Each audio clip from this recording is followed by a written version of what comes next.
When you get tired, your brain and body work slower than usual. Imagine you're playing a video game and your character hasn't eaten, slept, or rested for a long time. They move sluggishly, lack the energy to quickly defeat enemies, and struggle to keep going. The same thing happens to you when you don't take breaks. You become less attentive, tire out faster, and any task feels much harder than it actually is. What is fatigue? Fatigue is a signal from your body and brain that they need to recharge. It's like the battery on your phone, it drains when you use it constantly. If you don't allow yourself to rest, the battery will eventually run out, and you simply won't be able to keep going. There are different types of fatigue. Physical fatigue. This happens when your muscles are tired, for example, after a long walk or physical exercise. Mental fatigue. This occurs when your brain is overloaded, such as after studying hard for a long time or working on a challenging homework assignment. Emotional fatigue. This is when you feel drained because of worries or stress, like being anxious for a long time about a test. Many people think rest is a waste of time. For example, they may believe that while they are lying on the couch or sleeping, others are building houses, earning lots of money, or learning an entire book. But that's not true. Rest is not a waste, it's a necessity. If you don't give yourself time to recharge, you'll eventually be unable to handle your tasks. Rest helps to restore energy. You'll feel refreshed and full of energy again. Improve your mood. Rest reduces irritation, making you kinder to yourself and others. Clear your mind. After resting, it's easier to think and solve problems. Prevent burnout. Burnout is when you're so tired that even simple tasks cause panic or frustration. How to rest properly. Sleep. This is the most important form of rest. Teenagers need about 8 to 10 hours of sleep each night for their brain and body to recover fully. Take breaks during work or study. Don't try to do everything at once. For example, after studying for 30 to 40 minutes, take a 5 to 10 minute break. Go out to the balcony, stretch, or simply look out the window. Switch activities. If you've been reading for a long time, switch to walking or something that doesn't strain your brain. This is called active rest. Avoid gadgets during breaks. Social media, games, and videos may seem like rest, but they often tire your brain even more. Why you shouldn't compare yourself to others. You might think, while I'm resting, someone else is accomplishing more, and I'll fall behind. But this is the wrong way to think. Everyone has their own strength and pace. You can't run a marathon without stopping, just as you can't study or work continuously without breaks.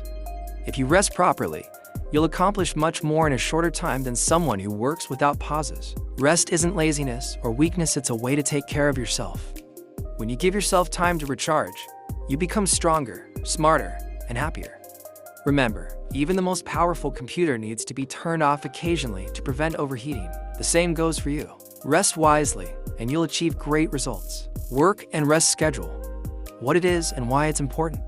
When you plan your day, it's essential to balance work and rest. This is called a work and rest schedule. It helps you be more productive, feel less tired, and maintain a positive mood. Why is a schedule important? Imagine your day is a long road. If you run without stopping, you'll quickly get tired, start making mistakes, and might not reach the end at all. But if you pause for short breaks, drink water, and take time to look around, you'll travel the road with less effort. It's the same with tasks. If you work or study without breaks, your brain and body become exhausted, and you start making errors. But if you alternate between work and rest, you stay focused and complete tasks faster and more efficiently. What happens without a schedule? You may feel constantly tired, even if you haven't done anything particularly challenging. Procrastination begins. You keep postponing important tasks because you lack the energy to start them. Stress and irritation appear, and sometimes it feels like everything is going wrong. Your memory and attention suffer. You may forget important things or struggle to understand what you're reading. How to create a good schedule. Identify your peak hours. Everyone has times when they feel most energetic. For example, some people work best in the morning, while others are more productive in the evening. Try to do the most important tasks during these hours. Alternate work and rest. The 50-10ths or 45-15ths rule works well. Work for 50 minutes, then rest for 10. You can adjust the work time slightly, but breaks are essential. Sleep is the foundation. To be productive, you need proper sleep. If you don't sleep enough, your brain works slower, you tire more quickly, and no schedule will help. Plan ahead. In the evening, think about what you need to do the next day and write it down. Having a plan saves you time and energy when deciding where to start. Don't forget long breaks. Every 1 to 2 hours of work, Take a longer break of 20 to 30 minutes. Use this time to have a snack, go for a walk, or do some physical exercise. Tips for students. Homework. Don't try to finish everything at once. For example, first solve math problems, then take a 10-minute break, and then move on to reading or another subject. What if it's hard to stick to a schedule? If you're used to working chaotically or leaving everything until the last minute, it can be challenging to follow a routine at first. Here's what can help. Start small. For example, try taking only 5-minute breaks every half hour during the day. Gradually increase rest time. Slowly extend the length of your breaks, but don't let them become too long. Remind yourself of the benefits. A schedule helps you finish tasks faster and leaves you with more free time. A schedule isn't a strict timetable. It's important to understand that a work and rest schedule isn't about rigid hours when you must work or rest. It's a flexible system that adapts to your needs. The main idea is to alternate activity and breaks to avoid overloading yourself.